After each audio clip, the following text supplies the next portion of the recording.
Partout où nous regardons dans l'univers, nous trouvons de l'ordre et de l'organisation. Des galaxies éloignées au plus profond de l'atome, nous apercevons des systèmes très ordonnés.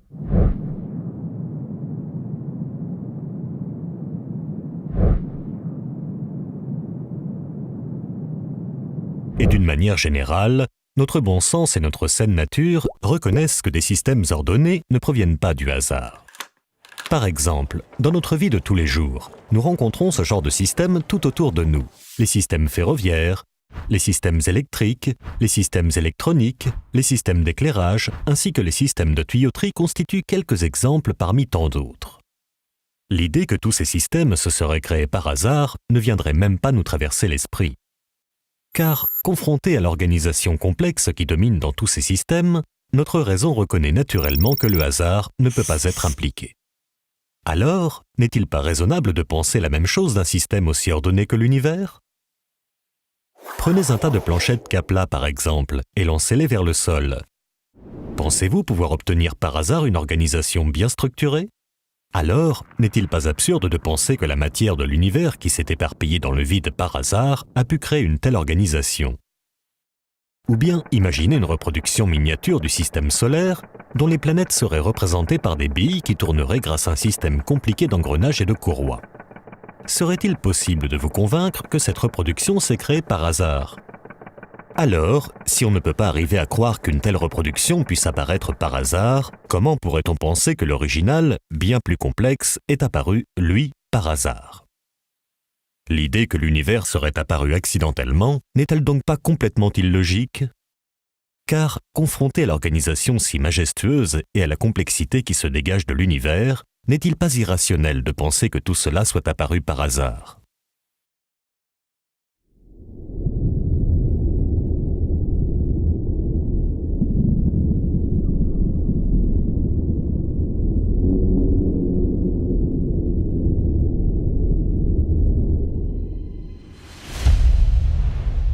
Toute espèce vivante est composée de milliards de cellules environ 1000 fois plus petites que les dernières phalanges de votre main.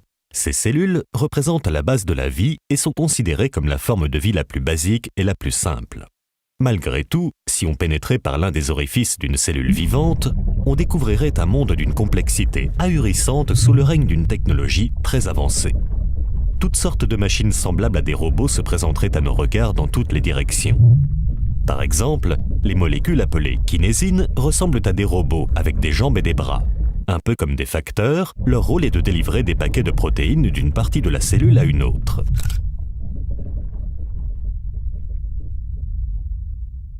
Selon une récente étude, ces molécules seraient plus complexes que n'importe quelle nanotechnologie créée jusqu'à aujourd'hui par l'être humain et se déplaceraient à une vitesse de 8 nanomètres par seconde. Cette vitesse correspond à notre échelle à la vitesse du jet supersonique Thrust qui vient récemment de dépasser le mur du son. Autre exemple, avec l'ATP synthase, un générateur high-tech d'énergie dont le rôle est de fournir l'énergie dont a besoin une cellule vivante pour vivre. Perçu comme l'une des merveilles du monde moléculaire, il s'agit du plus petit moteur rotatif au monde. Il possède de nombreuses parties que nous reconnaissons dans les moteurs modernes. Un rotor, un stator, un arbre de transmission ainsi que d'autres éléments de base d'un moteur. Dernier exemple avec les molécules qu'on appelle les dinéines et dont l'architecture est composée de différentes parties arrangées d'une manière bien déterminée. Leur design est si exceptionnel qu'une représentation imagée de leur structure a été publiée dans un magazine scientifique dédié aux nanotechnologies. Il s'agit là de quelques exemples parmi des milliers de machines moléculaires ultra sophistiquées présentes dans les cellules de notre corps. Est-ce raisonnable alors de penser que toutes ces différentes machines cellulaires d'une très grande complexité qui accomplissent des fonctions intelligentes se soient créées par un simple hasard?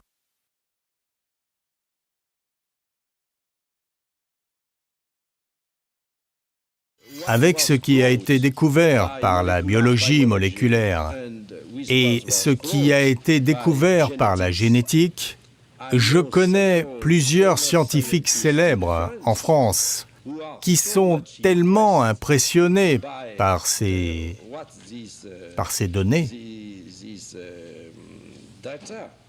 de ces nouvelles disciplines scientifiques, qu'ils admettent maintenant qu'ils croient en Dieu. Je connais plusieurs personnes qui étaient matérialistes auparavant et qui disent maintenant qu'elles sont forcées de croire en Dieu du fait de ce que nous connaissons aujourd'hui concernant l'organisation de la vie et l'organisation du génome et d'autres choses similaires. Parmi les plus grandes découvertes scientifiques du XXe siècle, il y a la découverte de la molécule d'ADN, célèbre pour son design remarquable en forme de double hélice.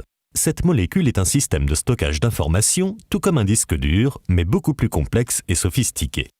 Par exemple, tandis qu'un disque dur stocke des données à la surface, la molécule d'ADN, quant à elle, stocke l'information en 3 dimensions.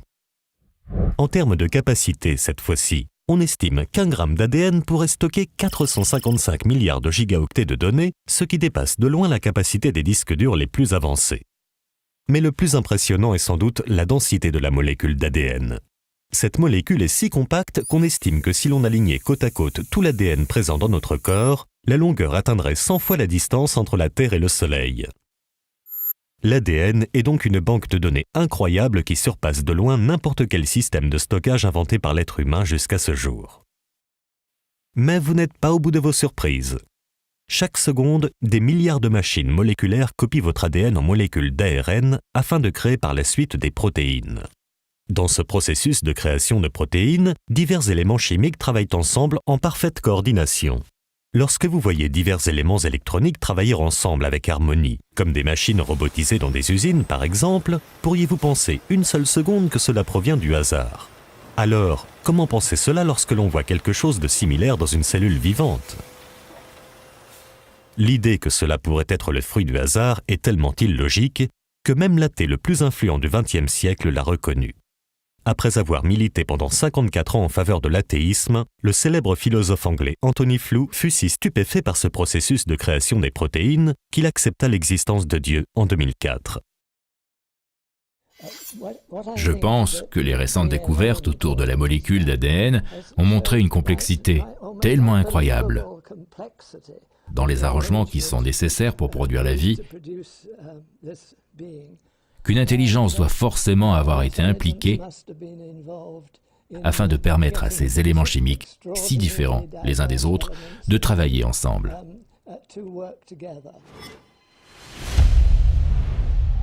La raison humaine reconnaît de manière innée que toute création suppose l'existence d'un créateur. Notre bon sens et notre saine nature reconnaissent que derrière l'existence d'un design se trouve forcément un designer. Par exemple, lorsque l'on regarde une peinture, on en déduit logiquement l'existence d'un peintre. Lorsque l'on regarde un bâtiment, on en déduit logiquement l'existence d'un architecte. Lorsque l'on regarde une montre, on en déduit logiquement l'existence d'un horloger. Alors, lorsque l'on regarde la création autour de nous, n'est-il pas raisonnable d'en déduire l'existence d'un créateur ?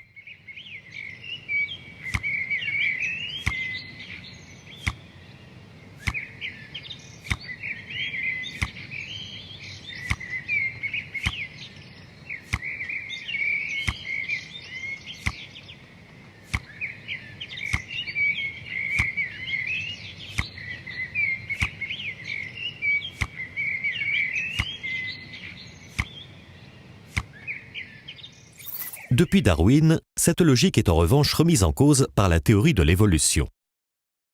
Au XIXe siècle, le biologiste Charles Darwin avait émis l'hypothèse que les formes qui existent partout dans la nature pouvaient s'expliquer de manière naturelle sans faire appel à l'idée d'un créateur.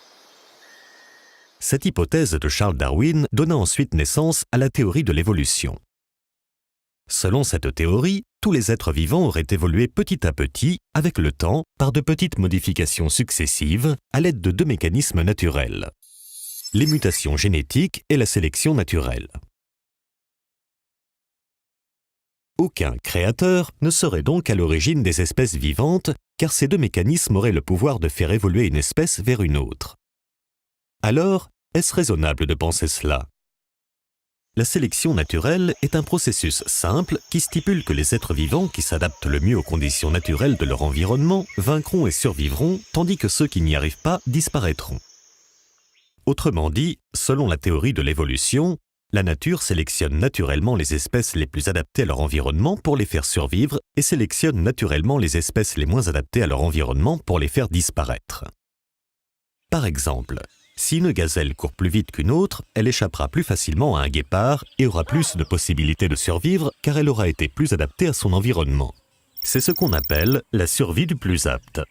Néanmoins, au fil du temps, il restera seulement des gazelles qui courent plus vite et aucune nouvelle espèce n'apparaîtra.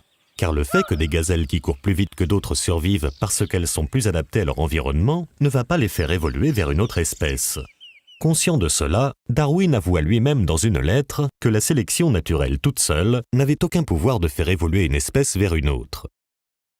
Darwin lui-même, dans une lettre conservée à la Bibliothèque nationale d'Angleterre à Londres, une lettre dont je possède d'ailleurs une photocopie, Darwin a déclaré très clairement qu'il était conscient d'avoir échoué à expliquer l'évolution. Je cite Darwin. « Je crois en la sélection naturelle, non pas parce que je suis capable de prouver dans tous les cas qu'elle a changé une espèce en une autre, mais parce qu'elle regroupe et explique bien, selon moi, dit Darwin, une multitude de faits dans la classification, l'embryologie, la morphologie, les organes rudimentaires, la succession géologique et la distribution. » Fin de citation. De cette façon, Darwin a avoué que l'évolution ne pouvait pas être expliquée par sa théorie. En sachant que la sélection naturelle n'avait aucune possibilité de faire évoluer une espèce vers une autre, les évolutionnistes, après Darwin, ont estimé que les espèces avaient évolué par le biais de mutations génétiques. Les mutations génétiques sont des altérations de certaines régions de l'ADN qui surviennent par exemple à cause de rayons X ou de radiations atomiques. Elles sont connues généralement pour avoir des effets destructeurs sur une espèce, comme des malformations, car ce sont des accidents qui détériorent les nucléotides qui composent l'ADN. Mais il y a pire, des mutations génétiques chez les animaux. Les chattes ont donné naissance à des petits qui n'entendent pas. Des rats ont mis au monde des rats très gros, de dimensions tout à fait inhabituelles, et ces animaux géants sont aveugles. Voici Zezeriama, tel qu'on le connaît au Japon depuis toujours, et voici un papillon de la même espèce victime de radiation à Fukushima. Les ailes sont atrophiées, les antennes, les pattes, les yeux sont déformés. Ces papillons proviennent de la zone radioactive de Fukushima. Ils ont subi de graves mutations génétiques et le plus étonnant, ils les répandent en se reproduisant. Au début de l'étude, 12% des papillons sont atteints de malformations. À la seconde génération, ils sont 18%, plus d'un tiers à la suivante. En laboratoire, les scientifiques japonais ont recréé les conditions de Fukushima. Les malformations sur les papillons cobayes sont identiques, le constat alarmant. En revanche, les mutations génétiques peuvent être, par moments, bénéfiques et par conséquent aider une espèce à survivre. Mais comme l'ont affirmé de nombreux généticiens, elles sont quasiment toujours nuisibles et donc rarement bénéfiques.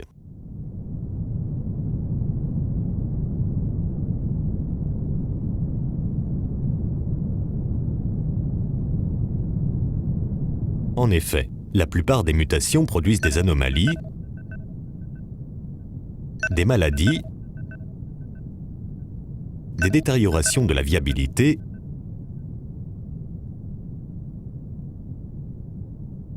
et des monstruosités. Alors, comment pourrait-on penser que des choses connues pour faire dégénérer une espèce peuvent faire évoluer une espèce ? Les mutations génétiques sont aussi définies comme des changements aléatoires qui surviennent dans la structure des gènes. Et dans notre vie de tous les jours, nous reconnaissons naturellement qu'un changement aléatoire dans une structure ordonnée ne peut pas avoir un effet positif. Par exemple, si un changement aléatoire survenait dans un bâtiment suite à un tremblement de terre, y aurait-il une amélioration ou une évolution dans la structure du bâtiment ? Alors, comment un esprit rationnel pourrait-il penser que des changements aléatoires comme les mutations génétiques auraient pu être la cause de l'évolution des espèces ? Dans un célèbre manuel scolaire de biologie, il est d'ailleurs dit, au sujet des mutations génétiques, un changement aléatoire n'est pas susceptible d'améliorer le génome, pas plus que tirer une balle aveuglément sur le capot d'une voiture n'est susceptible d'améliorer les performances du moteur. J'ai, dans la guerre, traité le conte de fées de grandes personnes. Oui. Pour grandes personnes, ces théories de Lamarck et de Darwin. Certains lecteurs ont été choqués par cette expression. J'avoue que je la maintiens. Oui. Et quand je vois encore des gens sérieux croire que vraiment des ailes vont pousser aux animaux parce qu'ils avaient besoin ou parce qu'ils avaient envie de voler, ou alors même la théorie de Darwin, de penser que les amibes sont devenus l'Académie française, comme dit Bernard Schoch, Bernard Schoch, une mare d'amibes est devenue l'Institut. Et bien, c'est tout de même difficile de penser que ça s'est formé à coup de variations tout à fait accidentelles. Oui. J'avoue que vraiment, ça me paraît enfantin, et on aura du mal à en débarrasser la science. Voilà quel est mon avis secret. Oui. Car en effet, ces théories satisfont assez le gros public. Mais c'est pas une tentation intellectuelle. Tentation intellectuelle, elles sont séduisantes. Oui. Et il est d'ailleurs curieux qu'on n'a jamais même proposé que ça. Oui. Lorsqu'on médite réellement sur la complexité et la diversité des animaux qui nous entourent, est-ce vraiment raisonnable de penser qu'ils aient pu apparaître par un simple hasard ? Dans un livre sur la biophysique, on apprend même que la technologie humaine est encore très en retard par rapport à la nature. Saviez-vous, par exemple, que la mouche, grâce à 2 petits organes qui contrôlent le battement de ses ailes, arrive à effectuer des manœuvres en plein vol qui surpassent de loin celles effectuées par les avions de chasse d'aujourd'hui ? Saviez-vous aussi que les systèmes de chauffage et de climatisation des nids de termites sont supérieurs à ceux inventés par l'homme en termes de consommation d'énergie et d'équipement ? Saviez-vous que le système de transmission à haute fréquence des chauves-souris est bien plus efficace que n'importe quel radar conçu par les humains ? Saviez-vous qu'une espèce d'éponge marine possède des fibres optiques plus performantes et plus solides que celles conçues par les humains ? Comment se fait-il que le monde naturel soit doté d'une infinité de systèmes parfaits et de technologies remarquables qui surpassent amplement les systèmes et technologies créés par les humains ? Les espèces vivantes sont même si complexes que de nombreux ingénieurs s'inspirent aujourd'hui du monde naturel pour développer de nouvelles technologies.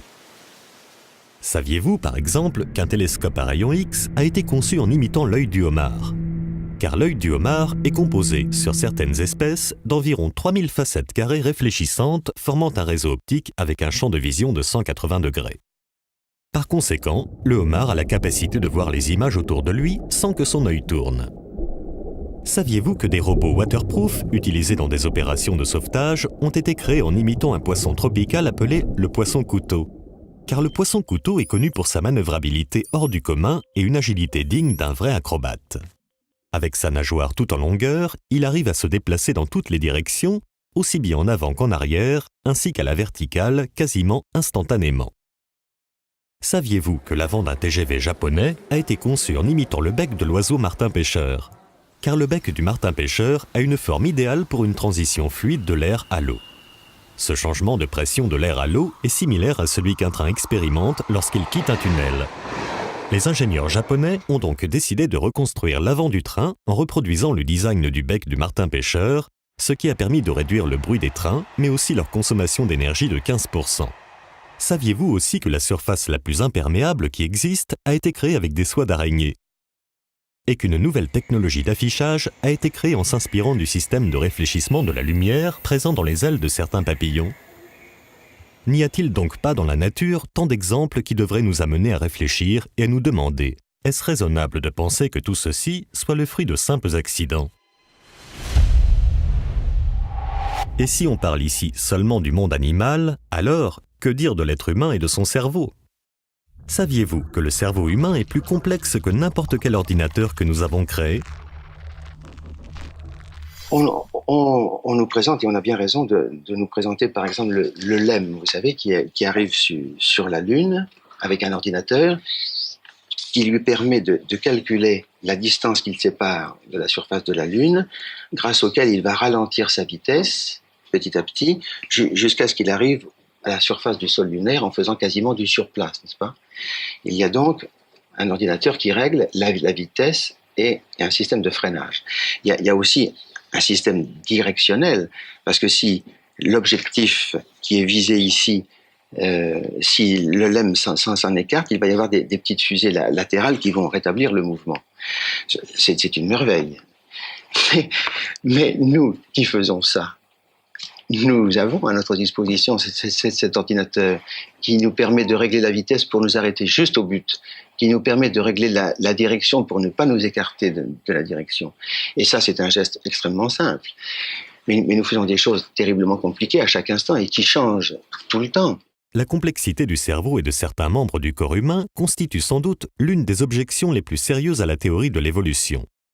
Si sérieuse que même le cofondateur lui-même de la théorie de l'évolution le reconnaît. Son nom, Alfred Russel Wallace, le cofondateur de la théorie de l'évolution avec Darwin. 10 ans après la publication de l'origine des espèces, Alfred Russel Wallace déclara dans l'un des plus célèbres journaux anglais « Ni la sélection naturelle, ni la théorie générale de l'évolution ne permettent d'expliquer quoi que ce soit sur l'origine de la vie sensationnelle et consciente. » Mais on peut même aller plus loin et affirmer qu'il existe des caractéristiques purement physiques de la race humaine qui ne peuvent pas être expliquées par le biais de la théorie de l'évolution et la survie du plus apte. Le cerveau, les organes de la parole, la main et la forme extérieure de l'homme nous offrent des difficultés particulières à cet égard sur lesquelles nous allons brièvement attirer l'attention. Si l'on médite simplement sur la complexité de notre cerveau, qui dépasse de loin toute technologie jamais créée par l'être humain, est-ce raisonnable de penser qu'il soit apparu par hasard ?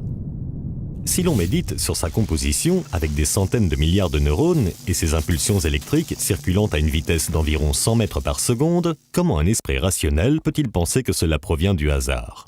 Comment imaginer, par exemple, qu'un système si complexe que le système nerveux central, constitué d'un réseau très ordonné de milliards de neurones, aurait pu émerger par hasard par de petites modifications successives accidentelles ? Et que dire de la conscience ? Comment des lois physiques et des réactions chimiques aléatoires auraient-elles pu donner naissance à l'intelligence, à la morale et à la conscience ? Pour beaucoup, prétendre que la conscience provient métaphoriquement parlant d'un tas de terre et de cailloux est une absurdité inconcevable.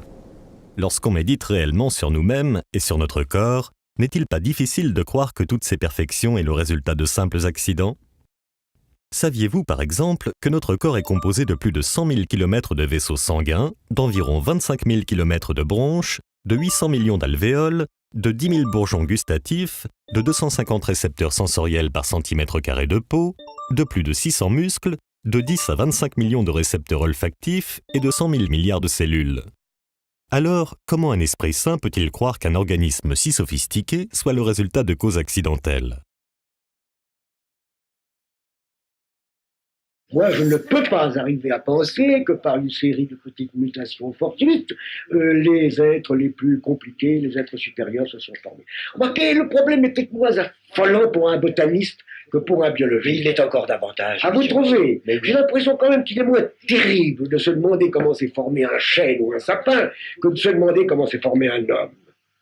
Oui, peut-être. Tout de même. Le malheur, c'est que nous n'étions pas là, n'est-ce pas ? Pas là, c'est ça. Mais justement, ça m'intéresse beaucoup de prendre contact avec un botaniste. Est-ce que pour lui, le problème est aussi angoissant ? Le problème est aussi angoissant. Le Oui, il est aussi angoissant, mais peut-être est-il plus spéculatif, plus théorique quand même.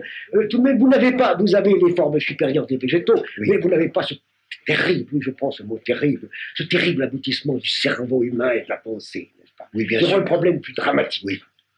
Sauf que chez vous, le problème est moins dramatique quand même. Peut-être parce que des champignons, des végétaux aussi primitifs que les champignons, par exemple, posent moins de problèmes. Moins de problèmes. Des oui. animaux qui sont doués d'un organisme extraordinairement différencié. Oui. Le passage du champignon quand même au chêne oui. Doit être quand même pour vous moins effrayant que le passage d'un ver de terre à l'homme. Je ne sais pas. Non, vous ne le savez pas. Je ne sais pas. Je ne sais pas, c'est aussi incompréhensible. C'est incompréhensible. C'est aussi incompréhensible. J'aime bien ce mot car c'est vraiment pour l'instant ma conclusion. Aujourd'hui, en France, il est communément accepté que la théorie de l'évolution est un fait scientifique prouvé et que seuls les ignorants la rejettent. Pourquoi ? Car la théorie de l'évolution est aujourd'hui la théorie dominante et officielle au sein de la science pour expliquer l'origine de la vie. Par conséquent, tous les manuels scolaires, les publications scientifiques, ainsi que les programmes scientifiques télévisés sont rédigés par les partisans de la théorie. Du coup, beaucoup de personnes pensent que cette théorie est un fait scientifique prouvé et que la remettre en question relève de l'ignorance ou de l'intégrisme religieux. Néanmoins, ce que la majeure partie de la population ne sait pas, c'est que si la théorie de l'évolution reste aujourd'hui la théorie officielle au sein de la science, ce n'est pas parce que les preuves scientifiques sont abondantes à son sujet ou bien parce qu'elle a été prouvée par des preuves logiques et cohérentes. Au contraire, Si cette théorie est acceptée de manière universelle au sein de la communauté scientifique, c'est simplement parce que la seule alternative pour expliquer l'origine de la vie est l'idée d'une création surnaturelle et que la science ne peut pas l'accepter. En effet, la science aujourd'hui, pour expliquer l'origine de la création, accepte uniquement des hypothèses naturelles qui peuvent être testées et observées dans un laboratoire. Dans un manuel publié par l'Académie nationale des sciences américaines, on peut lire « Parce que la science est limitée à expliquer le monde naturel au moyen de processus naturels, elle ne peut pas invoquer des causes surnaturelles dans ses explications. Les scientifiques sont donc contraints à interpréter les données d'une certaine façon et ne peuvent en aucun cas évoquer des causes surnaturelles pour expliquer l'origine de la création.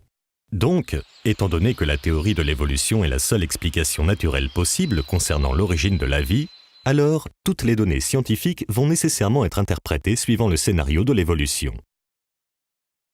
Prenons un exemple avec les similitudes physiques entre l'être humain et le singe. Étant donné que les scientifiques n'ont pas d'autre choix que d'interpréter ces similitudes en utilisant la théorie de l'évolution, ils interprètent ces ressemblances physiques en disant que nous descendons du singe. Néanmoins, il existe une autre interprétation tout aussi acceptable, voire même beaucoup plus logique selon certains, qui est de dire qu'il existe un créateur commun. Prenons par exemple une Porsche 356 et le premier modèle de la voiture coccinelle de Volkswagen. Elles ont toutes les deux un moteur à 4 cylindres, une suspension indépendante, 2 portes, un coffre à l'avant et beaucoup d'autres similitudes. Alors, pourquoi ces deux voitures ont-elles tant de similitudes ? Parce qu'elles avaient le même créateur, qui était l'ingénieur automobile Ferdinand Porsche. Alors, si un constructeur automobile utilise couramment les mêmes parties dans des voitures différentes, pourquoi être surpris si le créateur de la vie a utilisé la même biochimie et les mêmes structures dans de nombreuses créatures différentes ? Donc, lorsqu'on voit des similitudes entre les êtres vivants, et notamment entre l'homme et le singe, pourquoi cela impliquerait-il forcément une descendance commune et pas un créateur commun ? La réponse, encore une fois, est simplement que les scientifiques sont contraints d'interpréter les données scientifiques selon la théorie de l'évolution. Du coup, les données scientifiques vont nécessairement toujours prouver d'une façon ou d'une autre la théorie de l'évolution, raison de plus pour laquelle beaucoup de gens pensent que cette théorie a été scientifiquement prouvée.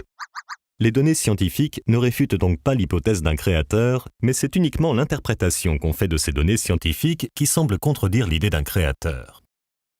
Et si une création divine n'est jamais mentionnée comme explication possible de l'origine de la vie, c'est simplement parce qu'elle n'est pas naturelle et non pas parce qu'elle est fausse. Le scientifique Scott Todd confirme cela dans l'un des plus prestigieux magazines scientifiques. Même si toutes les données pointent vers un designer intelligent, une telle hypothèse est exclue de la science car elle n'est pas naturelle. L'hypothèse d'une création divine est donc automatiquement exclue de la science, même s'il s'agit de la meilleure explication, tout simplement parce que cette hypothèse n'est pas naturelle. C'est malheureux à dire, mais la science, de nos jours, pour expliquer l'origine de la vie, cesse donc d'être à la recherche de la vérité, car elle est devenue esclave de la doctrine du naturalisme et du matérialisme. En résumé, si la théorie de l'évolution reste aujourd'hui la théorie officielle au sein de la science, c'est uniquement parce que c'est la seule explication naturelle possible concernant l'origine de la vie et non pas parce qu'elle a été prouvée scientifiquement. Et pour preuve, nous allons voir que cette théorie est loin d'avoir été prouvée scientifiquement. Et vous n'êtes pas au bout de vos surprises.